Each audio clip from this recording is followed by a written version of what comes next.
ઘણા લોકોની માન્યતા હોય છે કે પૌષ્ટિક વાનગી છે તે સ્વાદિષ્ટ નથી લાગતી, પણ એવું નથી. થોડું ટ્વિસ્ટ સાથે બનાવવામાં આવે ને તો પૌષ્ટિક વાનગી પણ અદ્ભુત સ્વાદિષ્ટ બની શકે. તો આજ ડિમ્પલ્સ ડિશીસમાં સેહદનો ખજાનો સાથે ખૂબ જ સ્વાદિષ્ટ એવી બટેટાના ઉપયોગ વગર 1 ચમચી તેલમાં મિનિટોની અંદર તૈયાર થતી એક એવી વેરાયટી તૈયાર કરીશું કે જે નાના મોટા બધા જ ને પસંદ આવશે.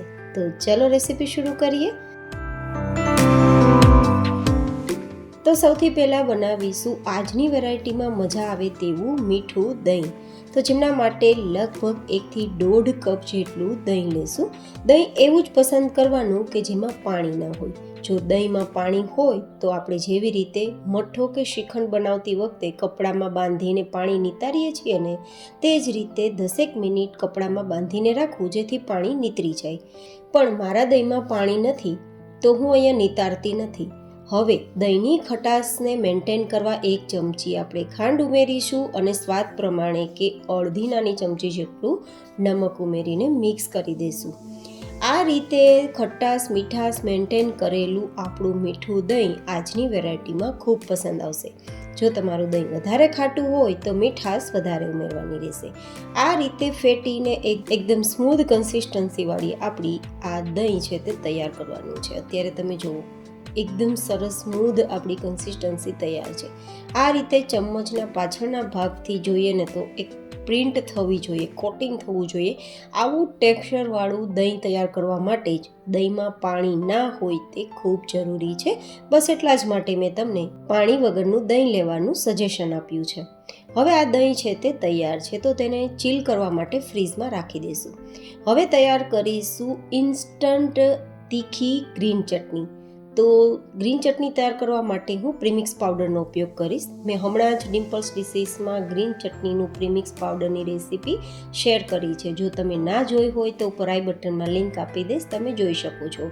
જ્યારે પણ ચટણી બનાવવાનું થાય ત્યારે માત્ર 1 મિનિટમાં ચટણી તૈયાર થઈ જાય તે માટે આ પાવડર હું બનાવીને રાખું છું.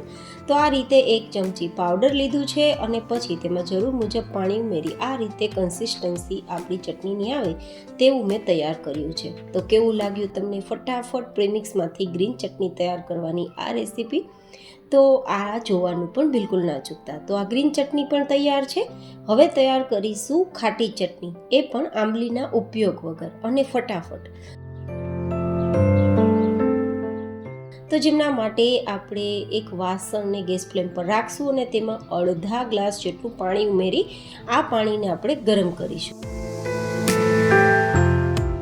હવે આંબલીની જગ્યાએ આપણે 1 ચમચી જેટલો આમચૂર પાવડર ઉમેરીશું. આમચૂર પાવડરથી ચટણી ફટાફટ તો બનશે જ, પણ જે લોકોને પગના કે સાંધાના દુખાવા હોય અને આંબલીનો ઉપયોગ ના કરતા હોય તે લોકો માટે પણ બેસ્ટ રહેશે અને સ્વાદ પણ ખૂબ સારો આવશે. તો હેલ્ધી અને ટેસ્ટી બંને રીતે આ ચટણી ખૂબ સરસ રહેશે. હવે આપણે 4-5 ચમચી જેટલો કે મીઠાશ જરૂર હોય તે મુજબ ગોળ ઉમેરીશું, ખાંડ નહીં ઉમેરીએ. અને અડધી નાની ચમચી જેટલું નમક ઉમેરીશું અને કલર માટે 1 ચમચી જેટલું કાશ્મીરી લાલ મરચું પાવડર, જે માત્ર કલરનું કામ કરશે. કાશ્મીરી મરચું તીખું નથી હોતું. 1 ચમચી જેટલું ધાણા જીરું પાવડર, જે થોડી થિકનેસ અને સ્વાદનું કામ કરશે. અને તો હવે આ રીતે બધી સામગ્રી આ રીતે મિક્સ કરી દઈશું. એક પણ પ્રકારના લમ્સ કે ગાંઠા ના રહે તેનું ધ્યાન રાખવાનું છે. અને મીડિયમ ગેસની ફ્લેમ પર 4-5 ઉફાણ આવે અને ચટણી થોડી થીક થઈ જાય ત્યાં સુધી આપણે આ રીતે તેને થવા દઈશું. તો 2-3 મિનિટમાં જ આપણી ચટણી ઉકળવા લાગી છે. આ ચટણીને થતાં બિલકુલ સમય નથી લાગતો. તો જ્યારે પણ તમારી પાસે સમય ના હોય અને ખાટી મીઠી ચટણી તૈયાર કરવી હોય તો આ ચટણી તમે આ રીતે તૈયાર કરી શકો છો. પણ તેને પરફેક્ટ તીખાશ આપવી હોય અને ટેક્સચર આપવું હોય તો કઈ રીતે આપી શકાય તે માટેની રેસીપી પણ મેં ડિમ્પલ્સ ડિશીસમાં શેર કરી છે. તમારે જોવી હોય તો ઉપર આઈ બટનમાં લિંક આપી દઈશ.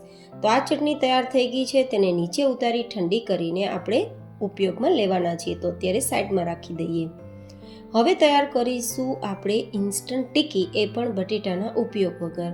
તો જેમના માટે લેશું સેહદનો ખજાનો એવા વટાણા. વટાણાની અંદર ઘણા બધા એવા વિટામિન્સ હોય છે જે આપણી સેહતને ખૂબ જ સારી બનાવે છે અને પૌષ્ટિકતામાં તેની કોઈ ટક્કર નહીં. અને સ્વાદ પણ એટલો આપે છે કે તમને જમ્યા બાદ પણ ભારે પેટ નથી લાગતું. તો મેં બટેટાના ઓપ્શનમાં વટાણાનો ઉપયોગ કર્યો છે. લગભગ 250 ગ્રામ જેટલા વટાણામાં 1 ગ્લાસ પાણી, 4-5 નંગ જેટલા લીલા મરચાં અને 2-3 ઇંચ જેટલો આદુનો ટુકડો ઉમેરી અને આપણા વટાણા સોફ્ટ થાય ત્યાં સુધી મીડિયમ ગેસની ફ્લેમ પર કૂક કરીશું.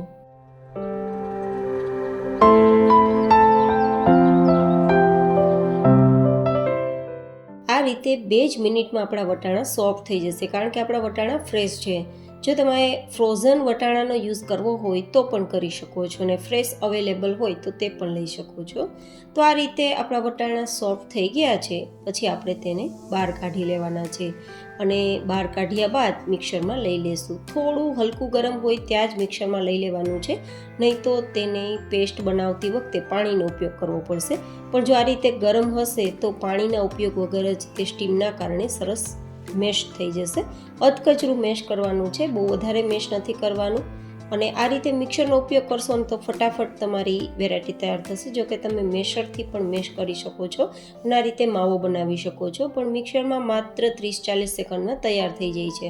તો એક્સ્ટ્રા વાસણમાં કાઢ્યા બાદ સારા ટેસ્ટ માટે 2 થી 3 નંગ જેટલી ડુંગળીને નાની નાની સમારીને લીધી છે.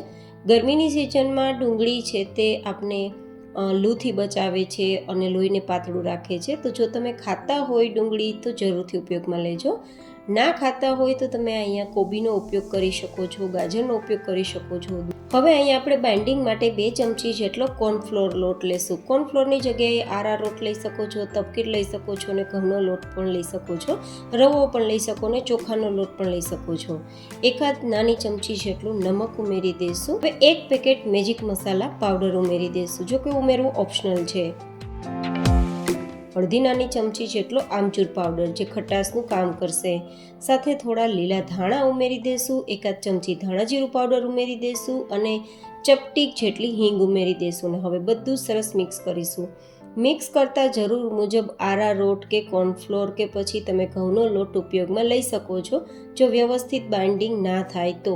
પણ થોડું સોફ્ટ જ રાખવાનું છે, જેથી વેરાયટી ખાવામાં ખૂબ સોફ્ટ બને ને દાંત વગરની વ્યક્તિ પણ આરામથી ખાઈ શકે તે માટે.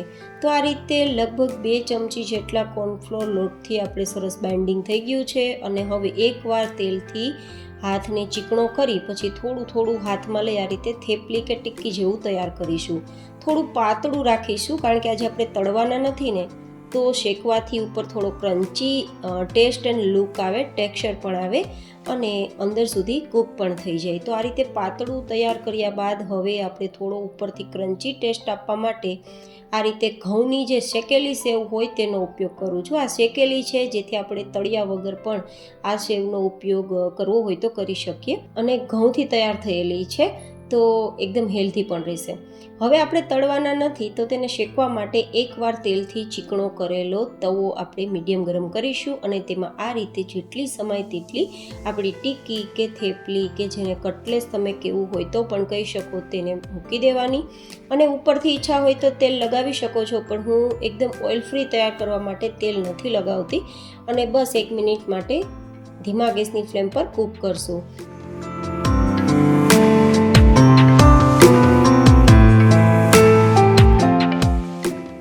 1 મિનિટ પછી આ રીતે સાઈડ બદલી દેવાની અને ફરીથી તેને 1 મિનિટ માટે ધીમા ગેસની ફ્લેમ પર કૂક કરશું તો અંદર સુધી ટિક્કી કૂક થશે, ખાવામાં સોફ્ટ થશે, ઉપરથી ક્રન્ચી કુરકુરી થશે.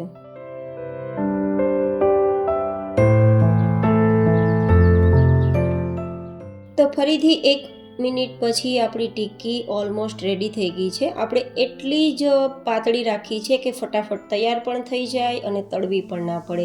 અને આમ પણ વટાણા બફાઈ ગયેલા હતા અને આપણી સેવ પણ શેકાયેલી હતી. તો ઓછા સમયમાં અને તેલ વગર પણ આ વેરાયટી કરવી હોય તો કરી શકાય. મેં તો જો કે તેલ વગર જ કરેલી છે, તમારી નજર સામે છે. મેં માત્ર એકવાર તવાને ચીકણો કરેલો અને ધેના બધી શેકેલી છે. તો ઓઇલ ફ્રી વેરાયટી ખાવા માટે પણ બેસ્ટ છે. તો હવે આને તમે આ જ રીતે સોસ સાથે, ચા સાથે, દહીં સાથે કે ચટણી સાથે ખાઈ શકો છો. પણ જો ટ્વિસ્ટ સાથે ખાવું હોય તો આપણે તૈયાર કરેલી ચાટ ચટણીઓ સાથે પણ તમે આ રીતે તૈયાર કરીને સર્વ કરી શકો છો. તો સૌથી પહેલાં આપણી ટિક્કીમાં આપણે તૈયાર કરેલું દહીં, ધેન ગ્રીન ચટણી, ધેન આપણી ખાટી ચટણી, એના ઉપર આપણે ચણાના લોટની સેવ સ્પ્રિંકલ કરશું, હોય તો ઉમેરજો. અને આ રીતે મસાલા સિંગ છે મારી પાસે તો એ પણ ઉમેરી દઉં છું, ના હોય તો ઓપ્શનલ છે. ખારી સિંગનો ઉપયોગ પણ કરી શકો તમે. થોડા દાડમના દાણા, જો કે ફ્રૂટ્સ ઉમેરવું પણ ઓપ્શનલ છે. અને ધાણા સ્પ્રિંકલ કરી દેન સર્વ કરીશું. ફરી મળીશું એક નવી જ એન્ડ હેલ્ધી રેસીપી સાથે. ત્યાં સુધી stay healthy and stay happy.